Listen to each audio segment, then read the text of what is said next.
Podcast Polda Jogja. Jelang Hari Kemerdekaan Republik Indonesia beberapa waktu yang lalu, Polda DIY memberikan penghargaan kepada anggota-anggotanya yang berprestasi. Dari sejumlah anggota yang menerima penghargaan tersebut, salah satunya adalah Babin Kamtibmas, Kelurahan Nomporrejo, Kecamatan Galur, Kabupaten Kulon Progo. Beliau adalah Aibda Ferry.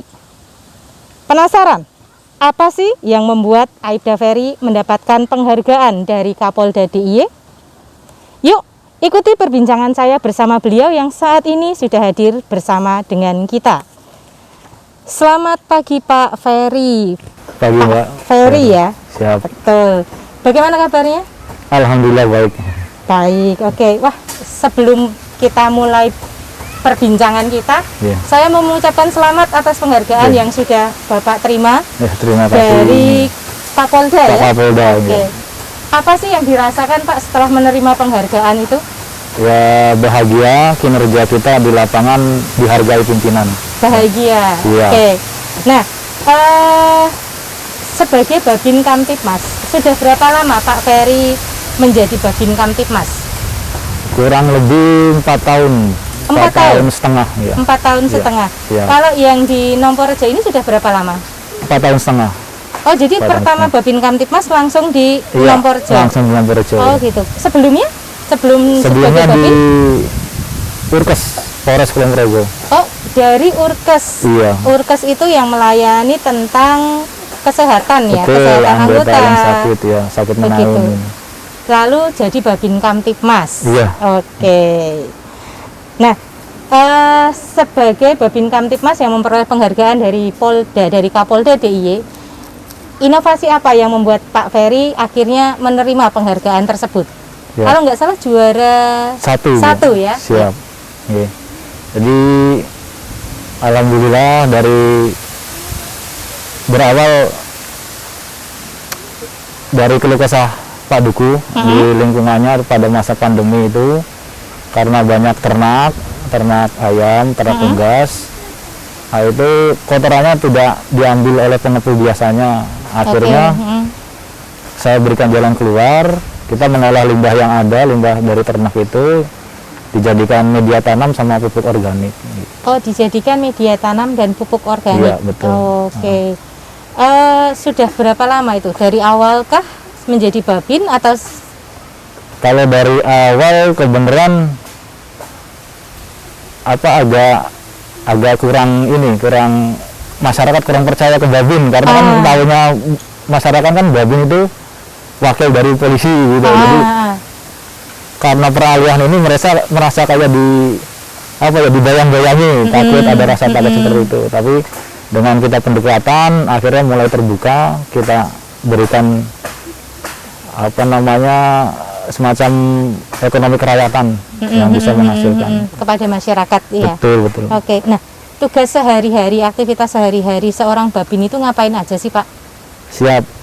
Tugas sehari-hari ya kita menjalankan tugas seperti yang sudah ditetapkan oleh aturan dari tupoksinya Babin yang jelas itu ya, Mbak. Nah, selain itu kita juga ya memberikan peluang usaha, peluang kerja bagi warga agar meminimalisir pengangguran.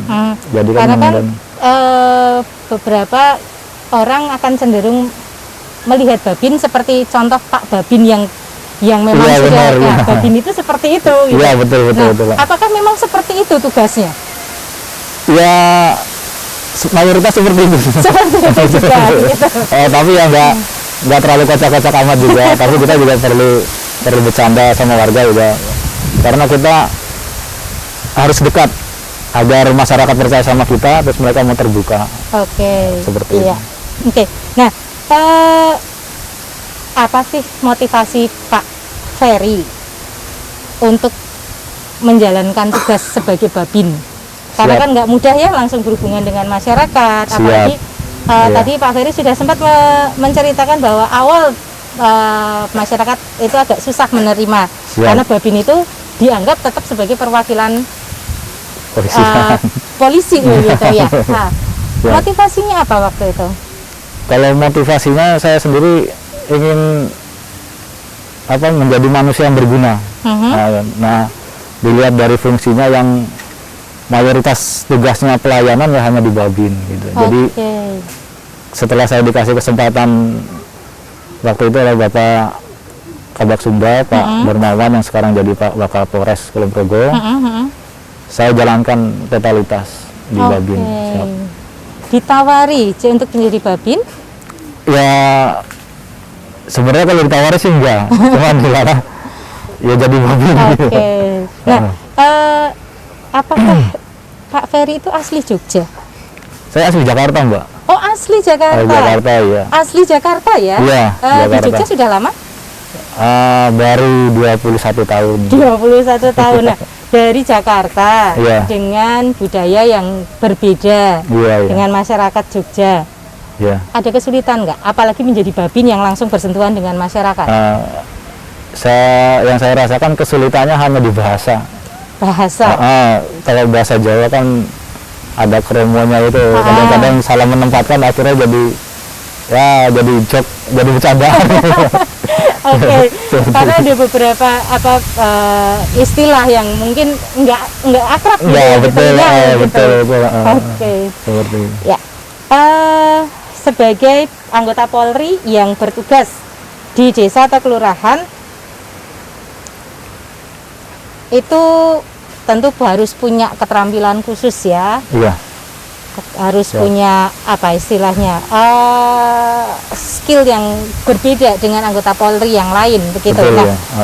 Kira-kira kalau menurut Pak Ferry sendiri, apa sih keterampilan khusus atau kemampuan khusus yang harus dimiliki sebagai seorang Babin, terutama di daerah Nomporjo ini? Siap. Untuk keterampilan khusus sebenarnya sudah diajarkan dari program-program Babin Kamtipmas sendiri, lewat Polda gitu, seperti pelatihan, terus Dikbang Spes. Sebenarnya di sana sudah lengkap, Mbak. Hanya kitanya mau menjalankan apa tidak, gitu aja. Jadi dasarnya sudah ada. Betul, gitu ya. Sudah diajarkan. Sudah diajarkan, tetapi pengembangannya itu nanti dilihat ketika kita memang langsung bersentuhan dengan masyarakat. Sejauh ini kesulitannya baru bahasa itu ya, Pak Ferry. Bahasa ya. Kalau yang lain maju terus pantang mundur gitu ya. Baik Pak Ferry, tadi sudah dijelaskan sedikit ya ide awal kenapa sih tiba-tiba Pak Ferry seorang Babin Kamtipmas itu punya ide untuk mengembangkan pupuk organik ya, dari limbah kotoran ternak yang ada di wilayah desa di Nomporjo ini. Nah, tadi Pak Ferry sempat cerita ada obrolan sedikit dengan Pak Dukuh ya, tentang mau diapakan sih limbah ini gitu. Apa Pak Ferry itu punya dasar pertanian sehingga akhirnya oke deh, dari obrolan dengan Pak Dukuh itu kemudian dilarikan atau diwujudkan dalam ide membuat pupuk organik ini? Jadi awalnya ya dari ilmu yang saya dapat waktu itu pelatihan Babin Pioner tahun 2018.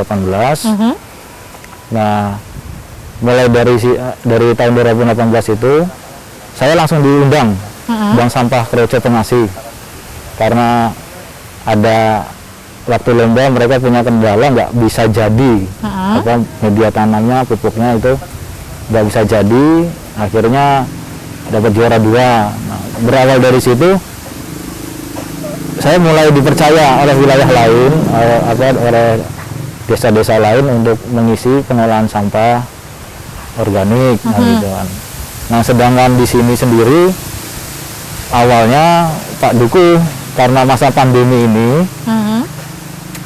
mulai bingung lah, resah juga warganya, udah mulai banyak yang laporan kalau limbah hewan ternak, limbah industri tahu udah mulai menimbulkan bau karena yang biasa mengambil nggak diambil kan gitu.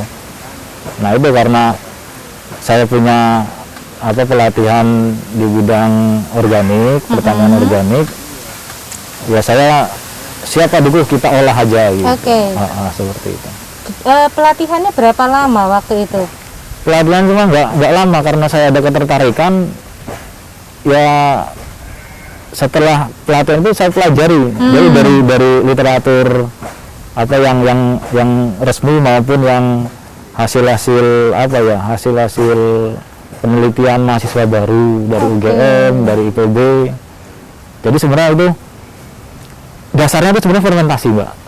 Fermentasi, cuma karena dari bidang keilmuan mereka hanya mencari sesuai kebutuhan mereka, akhirnya seakan-akan terpotong-potong. Sebenarnya itu satu kesatuan sebenarnya gitu. Jadi dari situ saya mengumpulkan dari apa literatur itu, akhirnya udah seperti ini, jadi mulai menguasai. Jadi pelatihannya mungkin tidak lama, tetapi karena ada ketertarikan di ya, situ, betul. Kemudian Pak Ferry mempunyai ide untuk Siap, sekalian saja, begitu. Tapi baru ini ya memang ada ketertarikan untuk mengolah begitu, atau sebenarnya ini sudah ada dari dulu, kemudian wadahnya baru sekarang? Sebenarnya dari dulu. Sebenarnya kan itu tadi yang di awal membangun kepercayaan di masyarakatnya agak susah gitu. Dari awal saya masuk sini 2016, saya coba mengolah limbah tahu tadi, karena belum ada pelatihan babin pioner, saya berusaha membuat ternak cacing sutra. Tapi dari karena limbah tahu itu. Tapi karena ya itu tadi, karena masyarakat belum percaya dengan polisi babin Katimas, ya akhirnya ya kandas gitu. Nggak berjalan lancar ya. Nggak berjalan lancar ya itu kendalanya juga di situ. Terus habis itu banting setir nih, dari mengolah limbah tahu mau dijadikan apa tadi? Ternak cacing sutra. Ternak cacing sutra. Karena tidak berjalan dengan lancar, nggak lurus nih, akhirnya banting setir jadi pengolahan pupuk. Ya banting setir sih enggak, Mbak. Itu kan apa, kita menjalani. Ya yang jelas babin tuh melihat potensi desanya masing-masing. Nah itu yang kita kembangkan. Yang kita tuh sifatnya mengajak, mempush warga agar mereka punya ketertarikan gitu loh. Jadi kalau kita yang sifatnya mengajak karena nggak berdasarkan ketertarikan, mereka akan kandas juga. Ya, agak susah ya. Iya, karena mereka mereka sendiri nggak ada ketertarikan di situ. Betul, ya. Bagaimana mungkin kita akan meminta mereka untuk mengerjakan itu? Betul. Potensi desa tadi sudah disebutkan potensi desa. Perlu pengamatan berapa lama untuk bisa menemukan potensi desa ini? Apa begitu? Itu perlu pengamatan berapa lama, Pak Ferry? Ya sebenarnya nggak perlu waktu lama, Mbak. Kemarin juga saya warga sini, warga Nontorejo, jadi ya itu tadi saya berusaha menjadi manusia yang berguna di lingkungan sendiri. Jadi nggak lama langsung saya memetakan. Nah hanya kesempatannya aja baru ini. Kali ini. Begitu. Nah. Setelah ada ide untuk kita akan mengolah limbah kotoran ternak dengan limbah tahu, kemudian dijadikan pupuk. Nah, respon masyarakat tadi awalnya langsung menolak atau seperti apa? Awalnya sebenarnya di sini pernah saya ajarkan, saya kenalkan, tapi karena ya itu tadi mereka masih beranggapan polisi, seorang polisi, jadi mereka lebih percaya ke PPL, Menteri Pertanian Lapangan. Nah pernah kejadian lucu waktu saya ngajar di sini juga itu, saya istilahnya kalau sebenarnya menurut saya itu gak sopan sebenarnya. Jadi permintaan ibu-ibu, Pak tolong kita diajarin, nah karena mereka tahu dari luar di luar berhasil, mereka minta diajarin. Nah kira saya masuk ke sini, saya datang malah Pak ngapain kesini gitu. Itu kan tapi ya saya tetap karena profesional, harus bersifat profesional gitu. Saya tetap datang walaupun di situ nggak diterima ya seperti itu, tetap saya ajarkan, sampai dari ya yang merasa berkepentingan di situ malah membelakangi saya gitu. Jadi sempat ada seperti itu seperti ya. Nah yang lucunya lagi gini, Mbak. Jadi setelah saya menjelaskan, seperti itu, mereka tuh pelan-pelan balik. Jadi phone out saya diambil sama dia difoto. Oh. Difoto. Iya, iya. Ya, saya bilang, biasa difoto Mbak, kita belajar bersama. Di sini nggak ada yang benar, nggak ada yang bodoh. Kita belajar bersama, kita sharing, aku bilang kayak gitu. Nah, akhirnya dari orang dinas pertanian baru bisa connect gitu loh. Ya, bisa karena kan connect. dari dinas pertanian memang ya orang taunya memang ngurusin soal Betul, pertanian. Sementara betul. kok bisa seorang babin, seorang polisi nih tahu-tahu ngurusin pertanian, tahu Iya, apa kan? iya, gitu. betul. Ya, mungkin anggapan pertama seperti itu. Nah, butuh waktu berapa lama sampai akhirnya masyarakat oke, ternyata apa yang Pak Ferry sampaikan, apa yang Pak Ferry lakukan itu bermanfaat loh. Itu untuk di wilayah saya sendiri tuh ya lumayan lama, lumayan lama. Tapi kalau di luar wilayah, karena saya sering dijadiin narasumber, itu udah mulai dari tahun 2018 itu. Nah, mereka langsung saya sifatnya gini Mbak, apa kalau ngajar itu kalau dari narasumber, saya menyampaikan langsung praktek.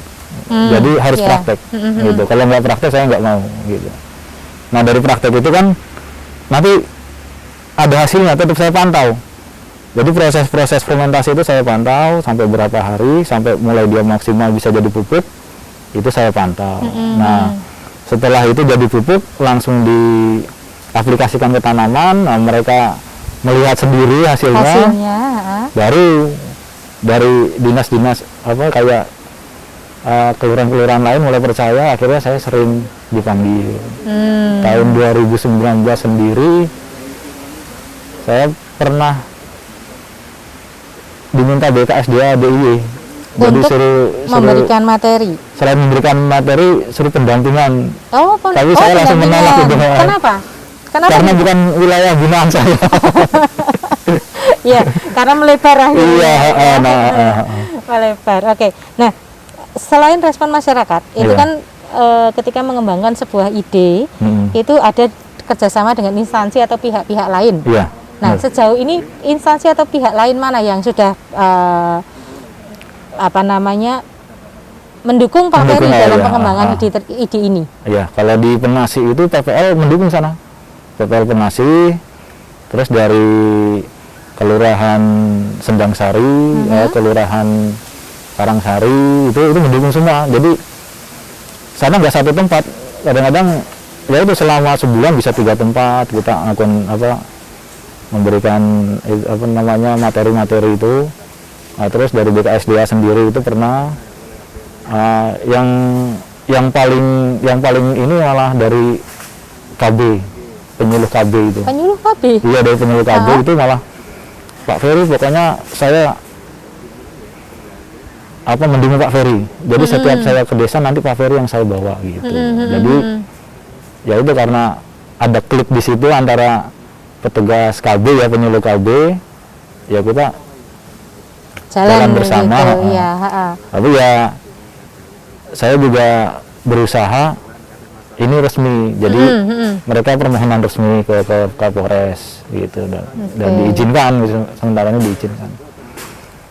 Tadi kita sudah bahas tentang ide, sudah bahas tentang pengembangan, dan sekarang kita sedang melihat hasilnya begitu. Nah, langkah kedepannya apa sih Pak Ferry?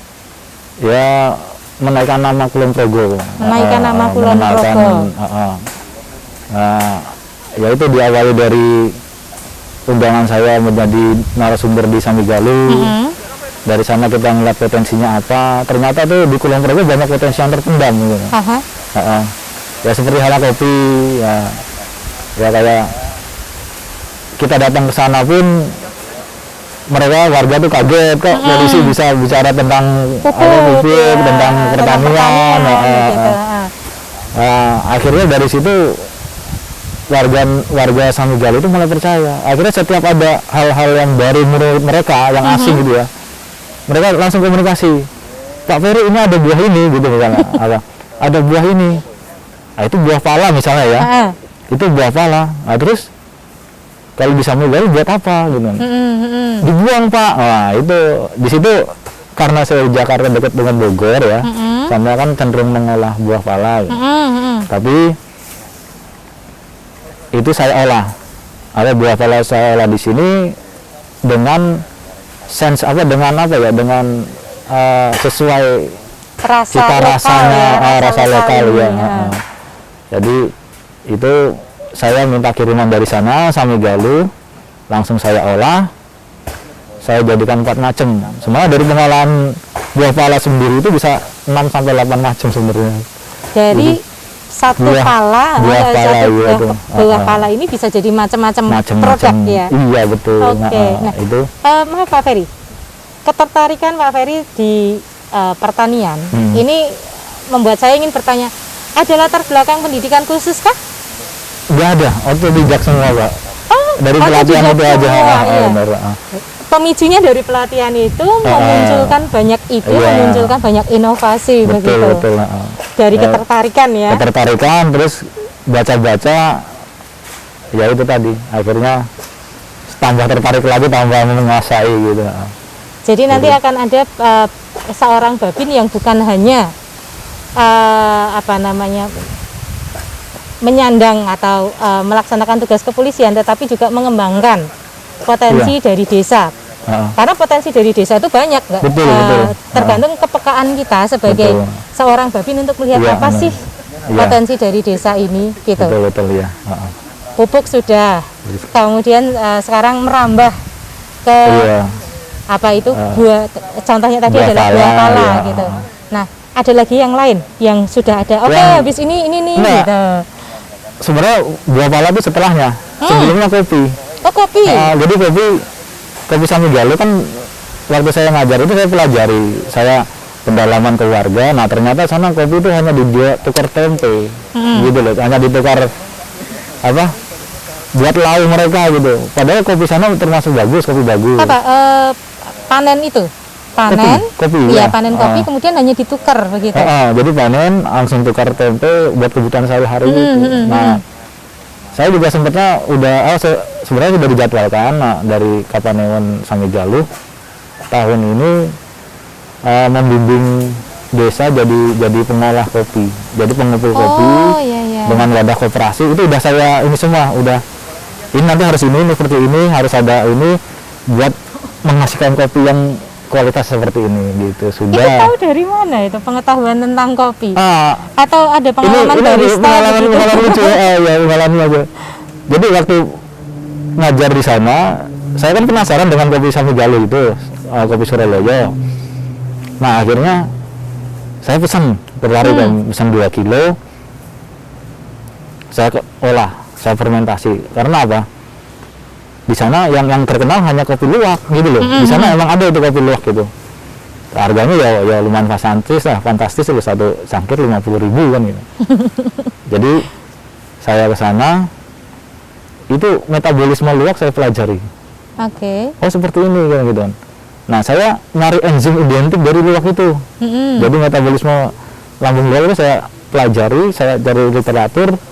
Oh ini enzim yang cocok kan gitu. Nah kita mix sama mineral-mineral apa, kita olah, fermentasi, ya alhamdulillah. Jadi waktu itu ya. Jadi karena kopinya waktu itu bukan kopi yang KW1 ya, bukan yang grade A ya. Saya nyari barista, tempat roasting, ya yang nggak asal-asalan nyari. Saya nyari yang di Wirobrajan itu sama keturunan Tionghoa. Saya datang ke sana, saya bawa kopinya, ya alhamdulillah saya sana dibully. Dibully karena kopinya nggak bagus. Karena grade kopinya ya, kualitas kopinya betul. Saya di sana seragaman. Ini terus terang, saya sana seragaman, saya di sana dibully. Tapi dari bulinya itu saya nggak ngambil negatifnya, enggak. Saya ngambil ini kesempatan saya belajar gitu loh, nggak bayar gitu. Jadi akhirnya saya pancing dia biar keluar semua. Nah itu dia keluar omongan, dia tunjukin ini kopi yang bagus seperti ini Pak, ini seperti ini, dibedakan. Nah itu dibedakan, terus cara pengolahannya, cara mendapatkan kopinya, kualitas kopi yang bagus gimana, sana keluar semua Mbak. Ya alhamdulillah saya jadi dapat ilmu baru di situ gitu loh, secara nggak langsung dapat ilmu baru. Nah saya nggak marah sama dia, malah saya terima kasih gitu. Karena jadi tambah ilmu di situ. Betul, ya, tambah ilmu. begitu. Jadi ya kadang-kadang di kita kan suka emosi ya. itu disampingkan aja dulu kan. Gitu. Yang itu kita berpikiran selalu yang positif gitu. Nah dari itu ini kopi saya bawa pulang. Nggak jadi di roasting di situ sama dia menolak. Karena dia bilang itu bukan kualitas yang bagus. Itu gitu. merusak mesin saya gitu. Kualitas kopi saya nanti. Nah merusak nama dia juga kan. Oke, saya bawa pulang. Saya pulang karena waktu itu kadar airnya masih tinggi. Saya jemur lagi Mbak. Saya jemur lagi. Saya nyari roasting lain. Roasting lain yang roasternya itu masih belajar gitu kan. Di situ juga saya dapat sedikit cara ngeroasting. Akhirnya dapat. Nah, sebelum saya edarkan ini kopi, pas saya ngajar di Samigaluh, saya diajak ngopi nih sama orang kecamatan ini, sama Bu Rosdiana ya, PPL KB PLKB, diajak minum kopi di kedai yang bagus itu. Saya bilang, izin Bu, saya mau pesen kopi luwak, saya sendiri yang bayar lalu. Nah itu ya, saya bilang 50.000 satu cangkir. Karena apa? Saya butuh untuk pembanding. Ini kualitas kopi luwak asli sama apa istilahnya fermentasi identik luwak saya gimana kan gitu. Nah saya setelah itu saya minum, oh seperti ini. Kan kalau penikmat kopi kan nggak pakai gula, nggak pakai gula. Jadi kopi jadi langsung saya nikmati, oh seperti ini kan. Nah setelah kopi saya kering, saya roasting, ternyata rasanya lebih dari yang kopi luwak asli gitu. Yang 50.000 tadi. Iya itu loh, rasanya lebih. Terus saya naikin lagi ke atas, ke tukang kopi itu, mereka malah pesen gitu loh. Apa yang punya kedai-kedai kopi Samigaluh malah pesen. Oke. Nah dari situ sempet jalan, tapi kan mereka mintanya tester gitu loh. Oh iya. Nah, sedangkan kita kan perlu modal gitu. Jadi saya hanya sebatas saya kasih tester aja. Jadi di sana masih dalam wujud biji kopi ya, belum dari sana. Ya, belum ada pengolahan lebih lanjut begitu. Jadi itu masih bisa digali lagi sebetulnya ya. Betul, untuk jadi sebuah potensi desa yang bisa dikembangkan begitu. Yang ekstrim sebenarnya ada Mbak, yang ekstrim. Jadi waktu saya ngajar di tempatnya anggota dewan, mantan anggota dewan, dia kan cerita juga, dia kan mau di sana mau buka apa ya, wisata kambing domba. Nah sampai saya dicurhati sama dia, bayangin dari Pak Sultan dipinjam ke saya, Pak, saya mau dititipin gajah keraton. Gajah keraton. Nah akhirnya ya saya langsung berpintas saja gitu loh, langsung berpintas. Setelah pulang saya masih penasaran, saya gali. Wah sebenarnya intinya sama ini, kopi luwak sama kopi gajah yang di Thailand itu loh. Kan ada ya apa yang black apa jadi ya? itu yang sama ya, jadi hasil dari ketika proses pembuangan di apa namanya di luwak dengan di gajah gitu ya. Sama. Nah lalu langsung terbersit itu gitu. Nah pas ngisi sana selanjutnya saya sampaikan ke PLKB, Bu Rusdiana mendukung, langsung ayo Bu saya diantar ke sana. Akhirnya ditemukan, ya saya bilang saya siap kalau mau ngolah kopi gajah, aku bilang kayak gitu. Kalau kopi gajah kan harganya lebih fantastis lagi ya. Satu gelasnya berbeda begitu. Itu di ini Black Ivory itu ya, kalau di Thailand itu ya apa? Di Thailandnya Black Ivory 100 kilonya 23 juta gitu loh. Ya itu juga saya udah sempat sampaikan, saya siap mau pulang. Sana juga belum bersambut gitu. Termasuk saya pelajari nanti makannya seperti apa gitu, apa yang ya itu dari yang apa keturunan Tionghoa yang di roasting tadi. Yang jadi pertama tadi. Di situ juga saya bisa, oh ini kopi nggak boleh ketemu ini, nggak boleh ini nanti rusak rasanya gitu. Saya juga belajar dari situ. Oke. Dari ketertarikan itu bisa muncul ide-ide luar biasa. Iya. Ketertarikan itu juga membuat orang menjadi haus akan ilmu pengetahuan dan banyak Betul, cara ya, untuk mendapatkan benar. pengetahuan Betul, itu. betul, Gitu. Oke Pak Ferry, kopi udah, buah pala udah. Terus mau ngapain lagi sekarang? Ya saya mau mengeksplor hasil buminya Kulon Progo biar lebih dikenal. Seperti itu aja Mbak sebenarnya. Jadi sama jadi manusia yang berguna bagi orang lain itu. Jadi menaikkan nama Kulon Progo, betul-betul bagaimana caranya menaikkan nama Kulon Progo? Betul, ya, begitu. kita kenalkan keluar. Oke, Pak Ferry, dari penghargaan yang sudah Pak Ferry dapatkan, itu pasti dong ada pihak-pihak yang sudah mendukung. Iya. Silakan Pak Ferry disampaikan ke masyarakat yang ada di luar sana. Ya. Ucapan terima kasih yang akan Pak Ferry berikan kepada pihak-pihak yang sudah membantu sampai sejauh ini. Monggo. Ya. Ya. Terima kasih Jenderal Bapak Kapolda DIY yang sudah memberikan saya penghargaan. Insya Allah saya akan jalankan tugas saya sebagai Babin dengan sepenuh hati. Dan untuk Pak Dir Dimas, saya ucapkan terima kasih atas dukungannya. Bapak dan Ibu Kapolres, karena ini peralihan ya Mbak ya, Bapak dan Ibu Kapolres yang sudah mendukung saya, Bu Kasat Dimas dan Pak Kapolsek Balur.